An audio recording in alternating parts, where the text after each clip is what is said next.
An interview with Kailash Satyarthi. Reading Buzz. Kailash Satyarthi, originally known as Kailash Sharma, was born on 11th January 1954 in Vidisha, in the state of Madhya Pradesh, India. He is an activist who works for children's right and education. He was awarded the Nobel Peace Prize in 2014 for his work. He founded the Save the Childhood movement, or Bachpan Bachao Andolan, in 1980 to protect the rights of children. It is largely through his efforts that the International Labour Organization, or ILO, adopted Convention number 182 on the worst forms of child labour.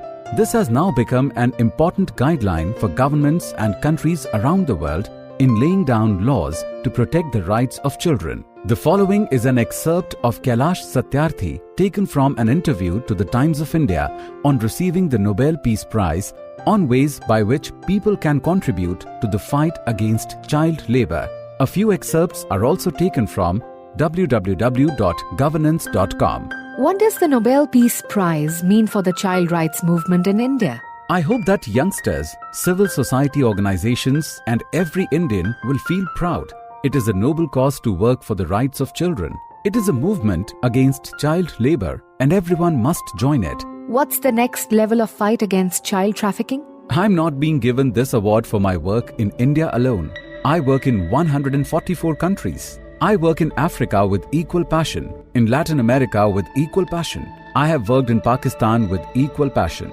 So it is a global fight, but I'm proud that India is where this fight began, and it began through me. Then it spread to other countries. We are born in the land of the Mahatma, where solutions are made in peace and through non-violence.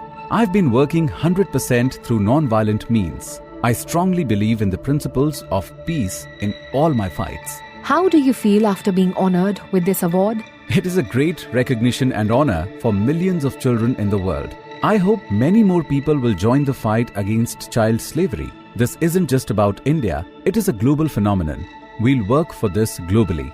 Who do you remember the most today? My mother and father. My mother saw me being attacked. She cried when I left engineering for this cause. She understood my fight and encouraged me. I remember all those who were with me in this struggle, including 2 of my colleagues who were killed. Whenever I free children from slavery and take them back to their mothers, the tears of happiness in their eyes are like the blessings of God.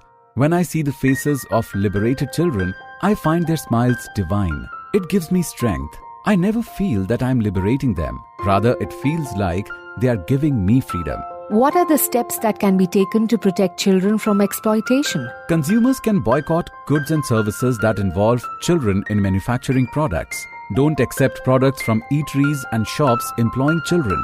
Have the courage to tell them that you refuse to take their services because they employ children, which is a crime. This will put psychological pressure on the industries too. Demand a guarantee from shops you visit that they don't employ children. Use social media to prevent exploitation.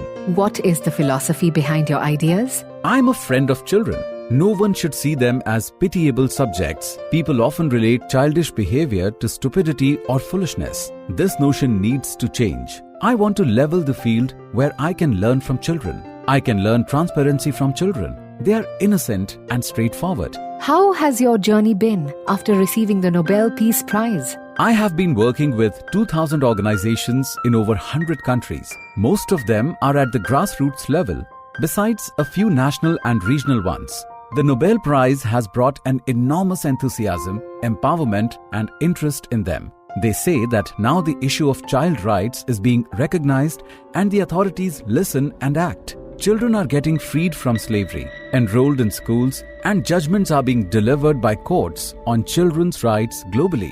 A few months after I got the award, some policemen in Hyderabad who were on their way to arrest a criminal found hundreds of children working as bonded laborers. The children were trafficked from all over India. The police rescued all of them. It was very encouraging. Local authorities are taking up the matter of rehabilitation of the rescued children more sincerely now. The most important aspect has been the inclusion of all the demands related to children, which my colleagues and I have been campaigning for many years for the Sustainable Development Goals. How did the passion to help children emerge? When I was around 6 years old, I saw a boy of my age polishing shoes outside my school.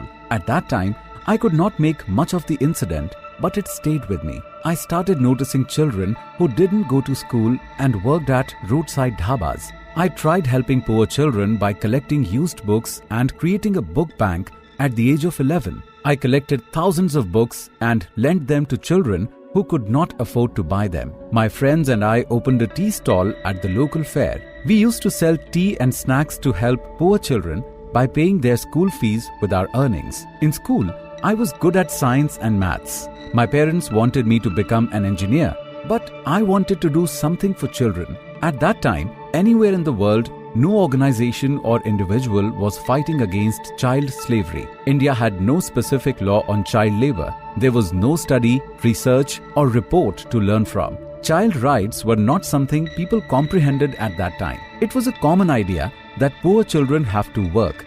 My family insisted on opening an orphanage or a school to help poor children. Their suggestions revolved around the notion of poverty and poor children. Even I had no idea what exactly I was going to do. I wanted to free those children, but had no idea how to do it. What kind of support do you need from the government? The government can help in building awareness. It can expedite the implementation for quick investigation, prosecution, and conviction. If you are a politician, you can wait for 5 years until the next election. But a child whose childhood, health, and education is being ruined, whose dignity is being compromised, cannot wait for a single minute.